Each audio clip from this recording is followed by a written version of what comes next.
यो बच्चों, good morning, good evening, good afternoon. जो जब वीडियो देख रहे हैं उन सब के लिए कैसे हो बेटा आप सब लोग? बढ़िया। हाँ जी सर, एकदम फिट है सर। सर आप बताओ आप कैसे हो? आप अभी एकदम fit and fine. Okay sir, last class के अंदर सर आपने हम लोगों को जो है वो डिफरेंस बताया था। सर हमने सारा का सारा होमवर्क जो है वो कर लिया। बेटा पक्का किया ना? ये बस ऐसे बोल रहे हो? नहीं सर, आपने जो है हमको रटवा दिया। हमने सर सारा का सारा जो है वो रट लिया कि मैक्रो इकोनॉमिक्स माइक्रो इकोनॉमिक्स में क्या डिफरेंस है। हमको सर एकदम क्रिस्टल क्लियर जो है वो चीजें हो चुकी है। चलो बहुत बढ़िया बेटा, अगर आपको ये जो है वो याद हो गए तो अब जो है आज के टॉपिक के अंदर हम लोग जो है वो बात करने वाले हैं स्कोप के बारे में। सर ये क्या है? स्कोप का मतलब क्या? स्कोप का मतलब है बेटा कि अपना जो मैक्रो इकोनॉमिक्स है बच्चे, उस मैक्रो इकोनॉमिक्स के अंदर आप क्या पढ़ने वाले हैं। मतलब मैक्रो इकोनॉमिक्स का एरिया कितना है, कि मैक्रो इकोनॉमिक्स के अंदर बेसिकली किन किन चीजों को जो है वो कवर किया जाएगा। देखो आपने माइक्रो इकोनॉमिक्स पढ़ा, हाँ जी सर पढ़ा। माइक्रो इकोनॉमिक्स के अंदर आपने डिमांड फंक्शन पढ़ा। अगर मैं बात करता हूं एरिया की तो आपने माइक्रो पढ़ा, हाँ जी सर। और अब हम क्या पढ़ रहे हैं? मैक्रो पढ़ रहे हैं। आपने जब माइक्रो इकोनॉमिक्स पढ़ा था तो माइक्रो के अंदर आपने डिमांड पढ़ा सर। आपने सप्लाई पढ़ा सर। आपने कंज्यूमर इक्विलिब्रियम पढ़ा सर। आपने प्रोडक्शन फंक्शन पढ़ा सर। आपने मार्केट का कॉन्सेप्ट पढ़ा सर। ये सब चीजें जो है ये क्या है? इनको बोलते हैं आप लोग क्या? स्कोप। ये सब स्कोप था किसका? माइक्रो इकोनॉमिक्स का। किसका स्कोप था? माइक्रो का। और हम आज की क्लास के अंदर जो है वो पढ़ने वाले हैं क्या? कि scope of the macro economics, कि मैक्रो इकोनॉमिक्स का एरिया कितना है। बोले तो मैक्रो इकोनॉमिक्स के अंदर क्या क्या चीजें आती हैं, किन किन एरिया को जाके हम लोग जो है वो स्टडी करने वाले हैं किसके अंदर? हमारे मैक्रो इकोनॉमिक्स में। तो इसको बोलते हैं बेटा एरिया। तो स्कोप का मतलब अगर कोई पूछे ना कि what is the meaning of scope, तो आप क्या बोलेंगे? स्कोप का मतलब एरिया, या स्कोप का मतलब क्षेत्र, या स्कोप का मतलब कि कितना वाइडर जो है जो ये कॉन्सेप्ट फैला हुआ है। बोले तो मैक्रो इकोनॉमिक्स के अंदर किन किन अलग अलग टॉपिक्स को, किन किन अलग अलग कॉन्सेप्ट्स को अपने को स्टडी करना है। तो उसका आज ना ब्रीफ डिस्कशन जो है वो हम लोग करने वाले हैं। इनफैक्ट आप ये बोल सकते हो कि आगे के जो चैप्टर हैं उनमें क्या क्या चीजें पढ़नी है, उसका छोटा छोटा सा समरी जो है वो इस टॉपिक के अंदर हम लोग पढ़ने वाले हैं। ओके, हाँ जी सर। तो सर जल्दी से सर बिना किसी देरी के बताओ, वैसे अपना थर्ड टॉपिक देखो, मैंने आपको बोला था पूरा चैप्टर जो है वो 3 पार्ट में डिवाइड है बच्चों। एक था what is the meaning of macro economics, first section में हमने पढ़ लिया। एक था difference between the macro and micro, वो सेकंड वाला हो गया हमारा। और थर्ड अब बचा क्या? स्कोप एंड सिग्निफिकेंस, की स्कोप क्या है मैक्रो इकोनॉमिक्स का और क्या क्या सिग्निफिकेंस है, बोले तो इंपॉर्टेंस क्या है मैक्रो इकोनॉमिक्स की। तो इसके लिए 2 लेक्चर लगने वाले हैं। एक लेक्चर आज का, इसके अंदर तो पढ़ेंगे स्कोप के बारे में, एंड नेक्स्ट लेक्चर के अंदर पढ़ेंगे सिग्निफिकेंस के बारे में। और बेटा चैप्टर हो जाएगा क्या? फिनिश। और फिर एक लेक्चर के अंदर पूरे चैप्टर के ऊपर रिवीजन भी कर देंगे ताकि चैप्टर अपना एकदम टिप्स पे हो जाए। ओके बच्चों? हाँ जी सर, बिल्कुल सर, एकदम ओके। चलो सर शुरू करते हैं, आ जाओ जी। स्कोप की अगर मैं बात करता हूं बेटा, मैंने आपको पहले बोला स्कोप का मतलब जो है वो क्या होता है? एरिया। एरिया बोले तो कि आप मैक्रो इकोनॉमिक्स के अंदर क्या क्या चीजें पढ़ने वाले हैं। तो बोलते हैं बेटा scope of macro economics refer to the field of study, field of study, कि आपकी स्टडी का क्षेत्र, आपकी स्टडी का क्षेत्र या आपकी स्टडी का एरिया या आपकी स्टडी का स्कोप, कि आप क्या क्या चीजें जो है वो पढ़ेंगे किसका? मैक्रो इकोनॉमिक्स का। बोले तो मैक्रो इकोनॉमिक्स के अंदर आप किन किन कॉन्सेप्ट्स को आप जो है वो रीड आउट करेंगे, उसको बोलते हैं हम लोग क्या? Scope. It include the following leading issues, इसके अंदर ये सब लीडिंग इश्यूज आएंगे, ठीक है, जो आपके सीबीएसई का जो सिलेबस है उसके अकॉर्डिंग प्रिस्क्राइब किए हुए हैं। अब है क्या क्या? आ जाओ बेटा। सबसे पहले नंबर पे जो आएगा वो है बेटा एस्टिमेशन ऑफ नेशनल इनकम। आप मैक्रो इकोनॉमिक्स के अंदर पढ़ोगे कि किस तरीके से नेशनल इनकम, बोले तो राष्ट्रीय आय जो है वो कंप्यूट की जाती है, एंड रिलेटेड एग्रीगेट, और उससे रिलेटेड एग्रीगेट का कंप्यूटेशन किस तरीके से होता है। सर आपने ये ऊपर क्या लिखा है चैप्टर 3 और ये चैप्टर 4? बेटा इसका मतलब ये है, ये पूरा जो कॉन्सेप्ट है नेशनल इनकम का एंड रिलेटेड एग्रीगेट्स का, ये सारा कॉन्सेप्ट जो है ये हम लोग पढ़ेंगे हमारे चैप्टर 3 एंड 4 में। मैंने आपको बोला था ना अभी कि इस स्कोप का जो एरिया है, ये स्कोप में क्या क्या आएगा? स्कोप में आएगा कि मैक्रो इकोनॉमिक्स के आगे के जो आपके चैप्टर्स हैं उनके अंदर क्या क्या चीजें पढ़नी है, वो सब यहां पे बता रहा है एक बार ब्रीफली कि क्या क्या चीजें पढ़नी है। आगे जाके तो जब हम चैप्टर्स पढ़ेंगे तो वहां तो हो ही जाएगा। तो बेटा सबसे पहले बोलता है एस्टिमेशन, पहला पॉइंट क्या गया? रट्टा मार के जाने का बेटा। एस्टिमेट करेंगे किसको? नेशनल इनकम को एंड रिलेटेड एग्रीगेट्स को। तो सबसे मेन चीज जो मैक्रो इकोनॉमिक्स के अंदर हम पढ़ते हैं वो है क्या? कि how to compute the national income, कि जो हमारी राष्ट्रीय आय होती है, वो तो पूरे देश की जब आय निकालना उसको बोलते हैं राष्ट्रीय आय या नेशनल इनकम, और पर पर्सन की आय निकालना उसको बोलते हैं पर कैपिटा इनकम। क्या बोलते हैं बेटा? Per capita income. अगर आप नेशनल इनकम को डिवाइड कर दोगे नंबर ऑफ पॉपुलेशन से तो निकल आएगी आपकी पर कैपिटा इनकम। ओके बच्चों, हाँ जी सर। तो सर इसके अंदर हम क्या पढ़ेंगे? इसके अंदर पढ़ोगे बेटा macro economics start with the concept of the national income, it deal with the definition. इस कॉन्सेप्ट के मतलब मैक्रो इकोनॉमिक्स के अंदर आप पढ़ोगे डेफिनेशन, कैसे आप एस्टिमेट करेंगे, and the related aggregate. Like ना आपने एक वर्ड सुना होगा GDP, gross domestic product, GDP, कि पूरे इंडिया के अंदर जितने भी गुड्स प्रोड्यूस की जाती है या जितना भी सर्विस रेंडर की जाती है उन सबको जब जोड़ते हैं तो वो अपने इंडिया का बन जाता है क्या? जीडीपी। क्या बोलते हो बेटा उसको? जीडीपी। मतलब एक वाइडर सेंस में हम ये बोलते हैं जीडीपी का मतलब होता है सर कि अपने पूरे इंडिया के अंदर जो है जितने भी गुड्स का प्रोडक्शन होता है और जितनी भी सर्विस रेंडर की जाती है उनको जब हम जोड़ दें तो उसको बोलते हैं हम लोग क्या? जीडीपी। ओके, हाँ जी सर, उसको जीडीपी बोलते हैं। तो कैसे जीडीपी कंप्यूट होती है, कैसे नेशनल इनकम कंप्यूट होती है, वो सब पढ़ाई हम लोग जो है वो करेंगे किसके अंदर? मैक्रो इकोनॉमिक्स में। मैंने ऐसे ब्रीफली आपको बताने के लिए जो है वो थोड़ा सा लिख दिया, आप भी बच्चों नोटिंग करेंगे थोड़ी सी। क्या सर आपने क्या लिखा? बेटा मैंने यहां पे लिखा है मेथड। कौन कौन से बच्चों ऐसे मेथड है जिसके थ्रू आप नेशनल इनकम को कंप्यूट कर सकते हैं? तो बच्चों जब हम चैप्टर नंबर 4 पढ़ेंगे ना तो वहां पे हम लोग पढ़ेंगे कुछ मेथड्स के बारे में। ओवरऑल मिलाकर के 3 मेथड हैं क्या करने के? नेशनल इनकम का कंप्यूटेशन करने के। एक तो है बेटा value added method, okay sir. एक है बेटा इनकम मेथड, ओके सर। और एक है कौन सा? Expenditure method, okay sir. तो पहला जो पॉइंट बोलता है बेटा स्कोप का, वो क्या बोलता है कि मैक्रो इकोनॉमिक्स का फर्स्ट स्कोप जो है वो क्या है? मैक्रो इकोनॉमिक्स के अंदर हम लोग पढ़ेंगे क्या? National income. अब नेशनल इनकम में क्या क्या पढ़ना है? 3 चीजें, डेफिनेशन कैसे निकालना है और रिलेटेड एग्रीगेट से क्या क्या है। देखो बेटा रट भी गया अपना, हाँ जल्दी से बोलो। सबसे पहला मैक्रो इकोनॉमिक्स के अंदर आप क्या पढ़ोगे बेटा? सर मैक्रो इकोनॉमिक्स के अंदर हम पढ़ेंगे नेशनल इनकम का कॉन्सेप्ट। ओके बेटा, नेशनल इनकम में क्या क्या पढ़ोगे? सर नेशनल इनकम के अंदर हम पढ़ेंगे नेशनल इनकम की डेफिनेशन, ओके। नेशनल इनकम का सर कंप्यूटेशन के टॉपिक्स कि कंप्यूट कैसे कैसे करते हैं। सर आपने हमको बता ही दिया कि नेशनल इनकम को कंप्यूट करने के कितने?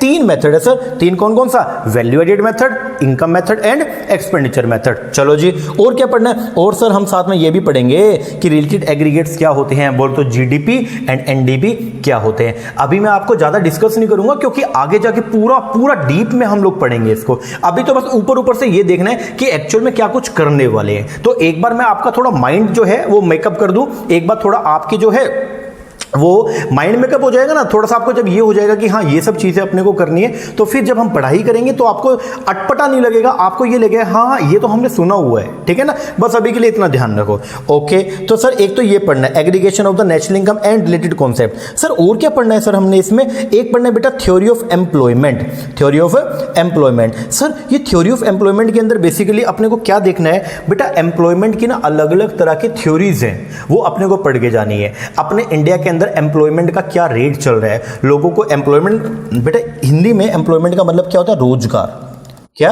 रोजगार। बेसिकली आप ना इसको देसी भाषा में ये बोल सकते हो बेटा कि लोगों को कितना काम मिल रहा है या नहीं मिल रहा है, रोजगार मिल रहा है या काम करने के लिए मिल रहा है या नहीं मिल रहा है, उसको बोलते हैं बेटा एम्प्लॉयमेंट, ठीक है। तो अब थ्योरी ऑफ एम्प्लॉयमेंट के अंदर आपका ये हम लोग जो है वो थ्योरी ऑफ एम्प्लॉयमेंट में ये देखेंगे कि अपने कंट्री के अंदर क्या एम्प्लॉयमेंट है या नहीं है और क्या अनएम्प्लॉयमेंट तो नहीं है। कभी ऐसा तो नहीं है कि लोग काम करने के लिए इच्छुक तो हैं बट उनको काम ही ना मिल रहा हो। तो वो सब कॉन्सेप्ट की जो है हम लोग यहाँ पे स्टडी करने वाले हैं। तो क्या क्या है बेटा? मैक्रो इकोनॉमिक्स में हम स्टडी करेंगे the theories which are related to the employment, जो जुड़ी हैं किससे? एम्प्लॉयमेंट से या फिर अनएम्प्लॉयमेंट से इन द इकोनॉमी। एम्प्लॉयमेंट का मतलब जब लोगों को रोजगार मिल जाए, एम्प्लॉयमेंट जब लोगों को काम करने के लिए लोग विलिंग तो हैं बट बेटा उनको रोजगार ना मिले, उनको काम ना मिले, तो उस सिचुएशन को बोलते हैं बच्चों हम लोग क्या? अनएम्प्लॉयमेंट। देखो बेटा तुम काम करना चाहते हो, तुम्हें काम मिल गया और तुम काम कर रहे हो, देन यू आर एम्प्लॉयड। तुम काम करना चाहते हो बट तुम्हें काम ही नहीं मिला, देन यू आर अनएम्प्लॉयड। हालांकि डेफिनेशन तो कुछ और भी है, एक आधा कॉन्सेप्ट और भी जुड़ेंगे बट पढ़ेंगे बेटा बाद में जाकर के, ठीक है। तो चैप्टर नंबर 9 के अंदर बच्चों हम लोग जो है वो पढ़ाई करने वाले हैं क्या? थ्योरी ऑफ एम्प्लॉयमेंट, जिसके अंदर हम ये देखेंगे क्या? Keynesian theory of employment is of notable significance in this context. It explains the causes. एक तो हम देखेंगे कारण, क्या कारण है अनएम्प्लॉयमेंट की, अनएम्प्लॉयमेंट क्यों हुई, and the suggestion for the possible remedy to combat it. इसका मतलब ये कि आप किस तरीके से जो है वो अनएम्प्लॉयमेंट को जो है वो दूर कर सकते हैं। तो ये दो कॉन्सेप्ट बेटा हम पढ़ के जाएंगे हमारे किसमें, थ्योरी ऑफ एम्प्लॉयमेंट में। तो जल्दी से बोलो बेटा, थ्योरी ऑफ एम्प्लॉयमेंट के अंदर क्या क्या पढ़ोगे? सर थ्योरी ऑफ एम्प्लॉयमेंट के अंदर दो चीजें पढ़नी है। एक तो अपने, पहले तो ये देखो अपने कंट्री में एम्प्लॉयमेंट है या अनएम्प्लॉयमेंट है, ये देख लिया। देन आप देखेंगे अगर अनएम्प्लॉयमेंट है तो उसके कोजेस क्या हैं, what are the causes. Causes का मतलब कि किस वजह से कंट्री के अंदर अनएम्प्लॉयमेंट है, लोगों को काम क्यों नहीं मिल रहा है। एंड देन सेकंड आप इसके अंदर ये पढ़ेंगे कि आप किस किस तरीके से जो है वो अनएम्प्लॉयमेंट को कंट्री से रिमूव कर सकते हैं, क्या क्या आपके पास रेमेडीज अवेलेबल है जिनको यूज करके आप लोग जो है वो कंट्री से अनएम्प्लॉयमेंट को जो है वो रिमूव कर सकते हैं। ओके हाँ जी, तो दो हो गया बेटा, पहला था नेशनल इनकम, दूसरा हो गया क्या, थ्योरी ऑफ एम्प्लॉयमेंट। चलो जी सर थर्ड नंबर पे हम क्या पढ़ने वाले हैं बेटा? थर्ड पे है theory of money, theory of money. बेटा मनी के बारे में आपने सुना होगा, पैसा, मनी बोले तो पैसा, मनी बोले तो मुद्रा बोलते हैं इसको, ठीक है, जो मीडियम ऑफ एक्सचेंज के तौर पे काम आता है। सर ये क्या बोल दिया आपने, है मीडियम ऑफ एक्सचेंज? बच्चों एक बात बताओ, आप जब मार्केट के अंदर जाते हो तो मार्केट के अंदर मान लो बेटा, एक बात बताओ, मुझे ये पेन लेना है, अब ये पेन मैं कैसे लेके आऊंगा?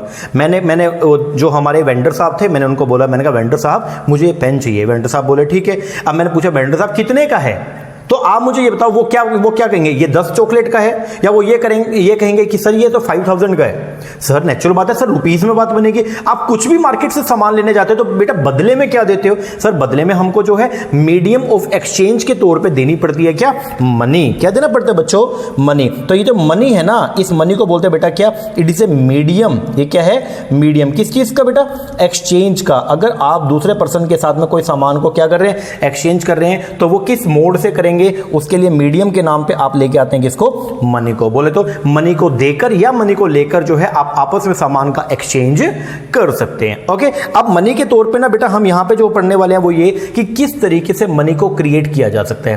प्यारे बच्चों मैं आपको ये बताना चाहूंगा, अपने इंडिया के अंदर ना बैंक होते हैं, आपने सुना होगा बैंकों के बारे में। सर क्या बात करते हो, हमारा अकाउंट भी है बैंकों के अंदर, बहुत अच्छी बात है बेटा।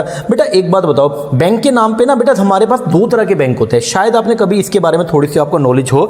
एक होता है बेटा हमारे ना कमर्शियल बैंक्स, कौन सा, कमर्शियल, और एक होता है बेटा अपना सेंट्रल बैंक। सेंट्रल बैंक एक ऐसा बैंक है बेटा जो पूरे इंडिया के अंदर एक ही होगा, किसी भी कंट्री के अंदर एक ही देखने को मिलेगा, उसको तो बोलते हैं बेटा सेंट्रल बैंक, ठीक है। तो सेंट्रल बैंक को एक और नाम से पुकारते हैं बेटा, ही इज एन रेगुलेटर। ये कौन होता है बच्चों, रेगुलेटर। सर रेगुलेटर तो वो होता है जो बाकी बैंक्स को रेगुलेट करता है। एग्जैक्टली बेटा यही है, रेगुलेटर क्या करेगा, जितने भी आपके इंडिया के अंदर कमर्शियल नेचर के बैंक्स हैं, जितने भी बैंक खुले हुए हैं लाइक पीएनबी, एसबीआई, आईसीआईसीआई हो गया, एचडीएफसी हो गया, यूको बैंक हो गया, बैंक ऑफ महाराष्ट्र हो गया, ये सारे के सारे बैंक जो हैं बेटा इनको बोलते हैं कमर्शियल बैंक। और इन सभी कमर्शियल बैंक्स को रेगुलेट करने के लिए एक बैंक बना हुआ है जिसको बोलते हैं बेटा हम लोग क्या, आरबीआई। क्या बोलते हैं बच्चों, आरबीआई। अब बच्चों एक बात बताओ, ये जो बैंक्स होते हैं ये बैंक क्या करते हैं? सर ये बैंक ना पब्लिक से पैसा उधार लेते हैं और पब्लिक को ही पैसा उधार देते हैं, मतलब लोगों से लोगों की डिपॉजिट को एक्सेप्ट भी करते हैं और फिर लोगों को लोन भी देते हैं। बेटा ऐसा करके बैंक जो है वो क्रेडिट क्रिएट करता है, बोले तो पैसे को क्या करता है, क्रिएट करता है। इसके लिए बेटा एक चैप्टर हम पढ़ेंगे, उसको बोलते हैं theory of money and banking का। तो चैप्टर नंबर 5 और 6 हम पढ़ने वाले हैं। थोड़ा सा ब्रीफली बता दूं बच्चों, थ्योरी ऑफ मनी के अंदर हम लोग क्या पढ़ने वाले हैं, हम पढ़ेंगे इसमें किस तरीके से how there is a creation of the money, कि बेटा अपने इंडिया के अंदर जो है बैंक्स जो है हमारे कमर्शियल नेचर के बैंक है वो कैसे मनी को जो है वो क्या करते हैं, क्रिएट करते हैं। Creation of money by the commercial banks is an important component of the macro economic link to it। और इसके साथ में लिंक करते हुए जो है वो अपने को पढ़ना है क्या, role of central bank of the country. और अपने कंट्री के अंदर बेटा सेंट्रल बैंक के नाम पे मैंने आपको बोला एक ही होता है, पूरे हर कंट्री के अंदर सेंट्रल बैंक हर कंट्री का एक ही होता है। और अपने इंडिया का जो सेंट्रल बैंक है वो कौन है बच्चों, RBI is the regulating. RBI वो है बच्चों जो क्या करता है, रेगुलेट करता है किसको, supply of the money in the country. मतलब पूरे इंडिया के अंदर पैसे को फैलाने का काम तो करते हैं कमर्शियल बैंक, और पैसा ज्यादा या कम ना हो उस चीज को रेगुलेट करता है कौन है बेटा, सेंट्रल बैंक। कौन करता है बच्चों, सेंट्रल बैंक। तो अभी के लिए बस आप इतना ध्यान रखो, ये जो आपका है थ्योरी ऑफ मनी, इसके अंदर आपको पढ़ना है how commercial bank create the money. Commercial bank जो है वो कैसे मनी को क्रिएट करते हैं, या एक टर्म पढ़ेंगे हम यहाँ पे क्रेडिट क्रिएशन करना, कैसे कमर्शियल बैंक जो है वो क्रेडिट को क्या करते हैं, क्रिएट करते हैं। बोले तो इकोनॉमी के अंदर पैसे को कैसे वो बढ़ाते हैं, पैसे का फ्लो कैसे बढ़ाते हैं, ठीक है। और सेंट्रल बैंक जो है वो क्या करता है, वो कमर्शियल बैंक्स पे निगाह रखता है, कमर्शियल बैंक के ऊपर सर्विलेंस रखता है, कमर्शियल बैंक के ऊपर चेक के तौर पे बैठा रहता है कि कभी कमर्शियल बैंक कुछ गलत काम ना करे, जिससे कंट्री के अंदर इन्फ्लेशन या डिफ्लेशन ना हो जाए। तो उसके लिए जो बेटा एक बैंक बना रखा है उसका नाम है क्या, अपना सेंट्रल बैंक। ओके, हाँ जी सर, आ गया सर समझ में। चलो जी, एक अपने को ये पढ़ना है थ्योरी ऑफ मनी। एक बच्चों अपने को जो है स्कोप के अंदर आता है 4th नंबर पे, theory of journal price level. बेटा एक ना ये देखो, ये एक नॉर्मल लेवल है, मान लो ये प्राइस लेवल है, इसको बोलते हैं मैं जर्नल प्राइस लेवल। ध्यान से सुनना, जर्नल प्राइस लेवल। प्यारे बच्चों आपने ना एक वर्ड सुना होगा, कई बार ना ऐसा आपने एक नॉर्मल सा एक वर्ड सुना होगा, पेट्रोल सुना आप लोगों ने। सर क्या बात करते हो, हम तो एक्टिवा के अंदर पेट्रोल डलवाते हैं, आपने ऐसी कैसी बात कर दी। बेटा अगर पेट्रोल के बारे में सुना और तो आपको ये भी मालूम होगा कभी कभी बेटा पेट्रोल का रेट बढ़ जाता है, कभी कभी कम होता है। हाँ जी सर, मान लो पेट्रोल का एक जनरल प्राइस लेवल है और वो है 70 रुपीज, ठीक है। हाँ जी सर, कभी कभी तो रेट जो है वो 70 से ऊपर चलेगा और कभी कभी क्या जाएगा, नीचे आ जाएगा। जब रेट नॉर्मल प्राइस है, ये जनरल प्राइस लेवल को मैं एक बार प्यार से बोलता हूं बच्चों, नॉर्मल प्राइस लेवल। ये क्या है बेटा, नॉर्मल प्राइस लेवल। अगर मान लो पेट्रोल का रेट नॉर्मल प्राइस लेवल से अप चल रहा है, क्या चल रहा है, अप, इसका मतलब देश में महंगाई चल रही है। अगर 70 रुपए वाली चीज जो है वो 80 रुपए चल रही है तो बताओ बेटा महंगा है या सस्ता है। सर 70 रुपए का था पहले, अब 80 का हो गया, तो नेचुरल बात है सर महंगा है। और महंगा है तो बेटा इसको बोलते हैं इन्फ्लेशन। क्या बोलते हैं बच्चों, इन्फ्लेशन। और बेटा अगर 70 रुपए वाली चीज जो है वो 60 रुपए पे आ जाए, अब बताओ क्या, तो सर सस्ता चल रहा है सर, ये तो बहुत अच्छी बात है, हम तो बहुत सारा तेल भरवा लेंगे। तो बेटा इसको बोलते हैं डिफ्लेशन। क्या बोलते हैं बच्चों, डिफ्लेशन। तो ये जो इन्फ्लेशन है या ये जो डिफ्लेशन है, इसकी स्टडी भी करते हैं हम कहां पे, मैक्रो इकोनॉमिक्स में। तो बेटा लिखा है मैंने यहां पे क्या, theory of general price level, बोलते हैं इन्फ्लेशन या डिफ्लेशनरी गैप। अब ये देखो बेटा, ये जो हो गया ना, मैं येलो कलर से करता हूं, ये नॉर्मल से ऊपर चल रहा है, कितना ऊपर चल रहा है, इसको बोलते हैं इन्फ्लेशनरी गैप। नॉर्मल से नीचे चल रहा है, कितना नीचे चल रहा है, इस गैप को बोलते हैं क्या, डिफ्लेशनरी गैप। क्या बोलते हैं बच्चों, डिफ्लेशनरी। रेट का बढ़ना इन्फ्लेशन, और इन्फ्लेशन की वजह से जो गैप आता है, that gap is known as inflationary gap. और रेट का कम होना इज नोन एज डिफ्लेशन, और डिफ्लेशन की वजह से जो गैप आता है बच्चों उसको बोलते हैं हम लोग क्या, डिफ्लेशनरी गैप। कर लोगे, हाँ जी सर कर लेंगे बिल्कुल। तो सर इसके अंदर क्या क्या पढ़ेंगे, this is yet another significant component of the macro economics, ये भी इंपॉर्टेंट कंपोनेंट है। It reveal the trend path of the general price level. इसके अंदर हम पढ़ेंगे क्या बच्चों, जनरल प्राइस लेवल के बारे में, leading to the inflationary and deflationary gap. तो एक तो पढ़ेंगे what is the meaning of general price level, और जनरल प्राइस लेवल से अगर रेट ऊपर चल रहा है इन्फ्लेशन, जनरल प्राइस लेवल से रेट नीचे चल रहा है डिफ्लेशन। आ रही है बात समझ में, हाँ जी सर। तो ये भी हम पढ़ेंगे इसके अंदर, ठीक है सर। 4 पॉइंट हो गए सर। अब सर और क्या पढ़ेंगे इसमें, और पढ़ेंगे बेटा गवर्नमेंट का, अपनी गवर्नमेंट का रोल। बच्चों आपने सुना होगा हमारी गवर्नमेंट जो है वो हर साल जो है वो बजट लेके आती है।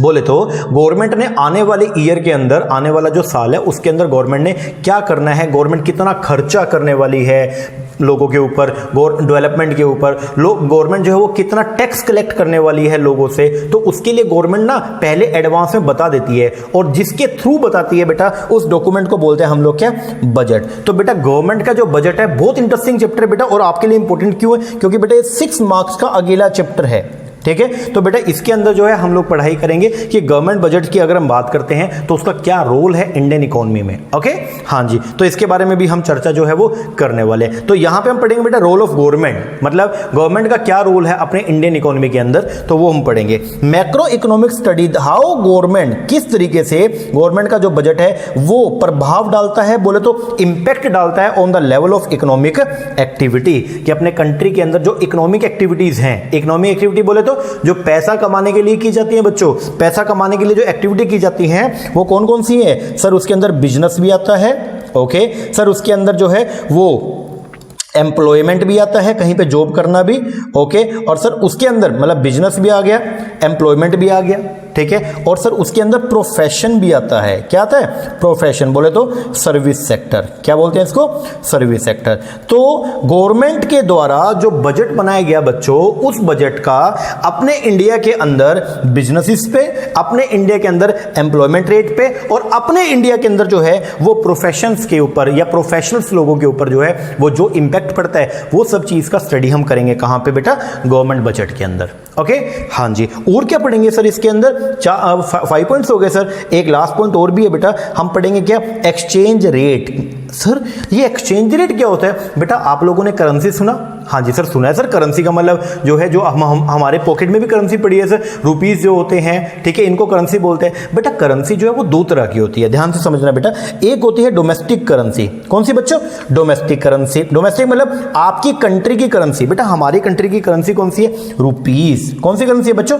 रुपीस। और एक होती है बच्चों फॉरेन करेंसी। सर ये फॉरेन करेंसी कौन सी होती है? फॉरेन करेंसी इंडियन करेंसी के अलावा, इंडियन करेंसी के अलावा जितनी भी करेंसी है ना बच्चों, वो सारी की सारी क्या है? Foreign currency. और फॉरेन करेंसी के नाम पे जैसे डॉलर हो गया, जैसे पाउंड हो गया, जैसे येन हो गया, जैसे यूरो हो गया। अब बेटा डॉलर चलता है यूएसए के अंदर, आपने सुना होगा, यूएस के अंदर डॉलर चलता है, ठीक है। यूके के अंदर, ब्रिटेन के अंदर क्या चलता है? पाउंड चलता है। जापान के अंदर बेटा क्या चलता है? जापान की अपनी करेंसी है, उसको बोलते हैं Japanese yen.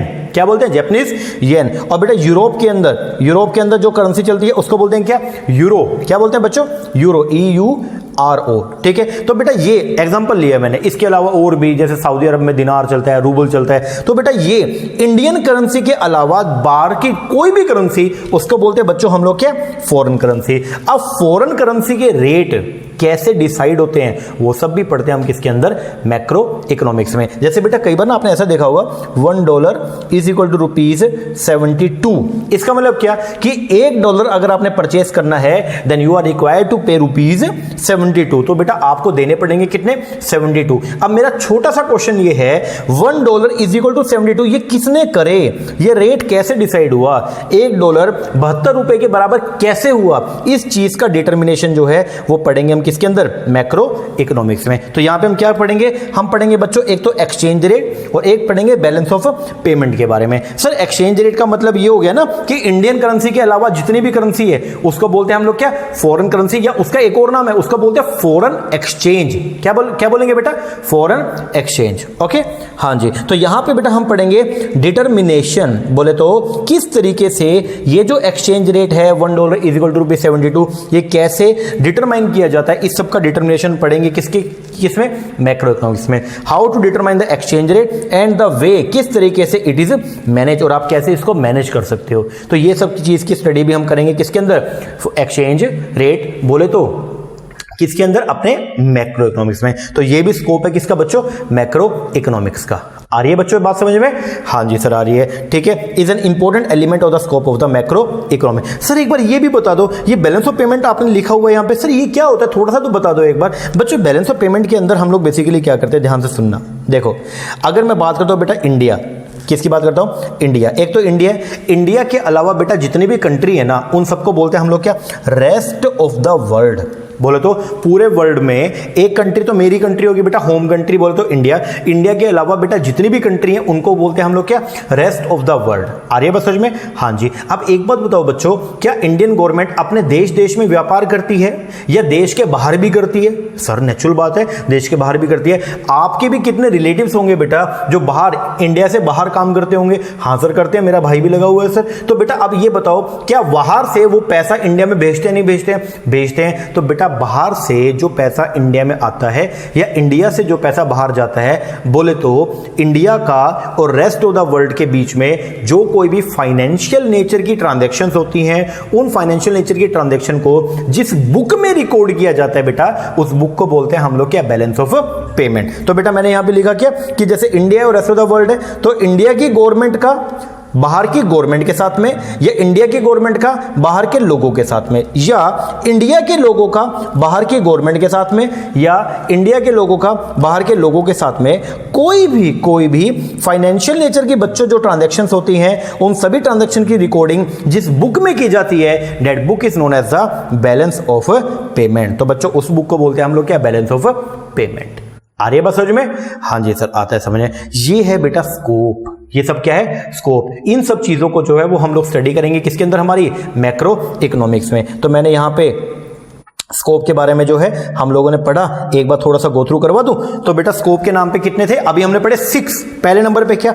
How to estimate the national income. बेटा कैसे नेशनल इनकम को एस्टिमेट करना है एंड रिलेटेड एग्रीगेट्स को। तो इसके अंदर अपने को जो है वो पढ़ना है क्या? डेफिनेशन, एस्टिमेशन कैसे कैसे कर सकते हैं, तो वो 3 अपने स्टेप हो गए। और एक साथ में पढ़ना है क्या? Related aggregates. ओके सर, दूसरे नंबर पे क्या था सर? सेकंड नंबर पे था थ्योरी ऑफ एम्प्लॉयमेंट है, और इसके अंदर हम ये पढ़ते हैं कि अगर कंट्री में अनएम्प्लॉयमेंट है तो हम उसको कैसे रिमूव कर सकते हैं, क्या क्या मेजर्स है हमारे पास में, क्या क्या रेमेडीज अवेलेबल है, तो ये सब के बारे में चर्चा करनी है। हाँ जी बेटा करनी है। थर्ड, थ्योरी ऑफ मनी, किस तरीके से जो है वो कंट्री के अंदर मनी जो है वो क्रिएट की जाती है, सेंट्रल बैंक का क्या रोल है, कमर्शियल बैंक का क्या रोल है, वो सब भी हम लोग जो है वो स्टडी करेंगे किसके अंदर, हमारे मैक्रो इकोनॉमिक्स में। ओके सर, एक हम इसमें पढ़ते हैं general price level. Normal general price level से ऊपर अगर कुछ चल रहा है या नीचे चल रहा है तो उसकी वजह से गैप आ जाएगा। ऊपर चल रहा है, मान लो नॉर्मल प्राइस लेवल से अगर रेट एक्चुअल में ऊपर चल रहे हैं तो inflationary gap, normal price level से अगर रेट नीचे चल रहे हैं तो क्या बोलेंगे उसको, डिफ्लेशनरी गैप। उसकी भी स्टडी करेंगे किसके अंदर, मैक्रो इकोनॉमिक्स में। और क्या पढ़ेंगे सर इसमें, और पढ़ेंगे अपनी इंडियन गवर्नमेंट का क्या रोल है, गवर्नमेंट का जो है वो कंट्री के डेवलपमेंट के अंदर क्या रोल है, इंडियन गवर्नमेंट का कंट्री के अंदर होने वाले इकोनॉमिक एक्टिविटीज के ऊपर क्या रोल है, उस सब की स्टडी भी हम करते हैं बेटा। कहां पे करते हो, मैक्रो इकोनॉमिक्स में। And last but not the least, exchange rate का डिटर्मिनेशन, कि how to compute the exchange rate, हम एक्सचेंज रेट को कैसे कंप्यूट करते हैं, बैलेंस ऑफ पेमेंट क्या होता है, इन सब चीज का स्टडी जो है वो भी हम करेंगे। कहां पे करोगे बच्चों, सर वो भी करेंगे हम किसमें, मैक्रो इकोनॉमिक्स में। तो ओवरऑल मिलाकर के हमारे कितने पॉइंट्स हो गए, 6। ये 6 पॉइंट्स बस बेटा आपको क्रैम करने, थोड़ा सा रट्टा मारने इनका, होगी बात। कर सकते हो, बोलो बेटा। हाँ जी सर कर सकते हैं, इतना इजी तो है, कुछ भी नहीं है। एंड लास्ट इसका समरी बेटा, briefly as a specialised branch of economics, macro economics का जो मेन फोकस है ऑन सच इशू, ऐसे इश्यूज के ऊपर है जो क्या एक्सप्लेन करते हैं, हाउ एन इकोनॉमी फंक्शन, किस तरीके से एक अर्थव्यवस्था, किस तरीके से एक कंट्री, किस तरीके से एक देश क्या करता है, फंक्शन करता है, and how can it be manage, और किस तरीके से उस देश को हम लोग रेगुलेट या फिर मैनेज कर सकते हैं। तो ये सब चीज जो है इनके ऊपर भी फोकस करते हैं हम किसके अंदर, हमारे मैक्रो इकोनॉमिक्स में। कर लोगे बच्चों, हाँ जी सर, ये है बेटा सारा तामझाम। कर सकते हो, बोलो हाँ जी सर, कितना तो इजी है, बस बेटा ये करना है, ठीक है। हाँ जी, तो बेटा आज हम लोगों ने जो है वो पढ़ा स्कोप के बारे में। नेक्स्ट लेक्चर के अंदर बेटा पढ़ेंगे हम इसके सिग्निफिकेंस, और हमारा चैप्टर जो है वो हो जाएगा ओवर। और फिर हम लोग बेटा पता है क्या करेंगे, फिर हम लोग जो है वो एक बार इसको पूरा गो थ्रू कर देंगे, रिवीजन भी मार देंगे इसकी। तो उससे क्या होगा, चैप्टर नंबर 1 कंप्लीट, ऐसे चैप्टर नंबर 2, 3, 4 ऐसे चलता रहेगा, और बेटा अपना होमवर्क कंप्लीट होता रहेगा सारा का सारा। जब आपके स्कूल्स ओपन होंगे उस टाइम पे आपका सारा का सारा सिलेबस ऐसे टिप्स पे हो जाएगा। टीचर कुछ भी बोलेगी तो उससे पहले सारी कहानी तुम्हें पता होगी, कितना अच्छा हो जाएगा, है या नहीं है। हाँ जी, थोड़ा थोड़ा बेटा बस पढ़ते रहो, कोई दिक्कत ही नहीं आने वाली है। कर लोगे, हाँ जी सर कर लेंगे। चलो ये करो बेटा, मिलते हैं हमारे नेक्स्ट लेक्चर में। और लेक्चर कैसा लगा बच्चों, कमेंट करके जरूर बताना। अच्छा लगा तो बच्चों अच्छा कमेंट भी करना, कुछ कमी लगी है तो बेटा वो भी बताना, उसको हम सही करेंगे। ओके, और लेक्चर जो है बेटा वो अपने दोस्तों के साथ भी ये वीडियो को शेयर कीजिएगा ताकि उनकी भी पढ़ाई जो है वो बढ़िया तरीके से स्टार्ट हो जाए। ओके, हाँ जी सर, चलो इतना कीजिए, मिलते हैं नेक्स्ट लेक्चर में, तब तक के लिए थैंक यू वेरी मच।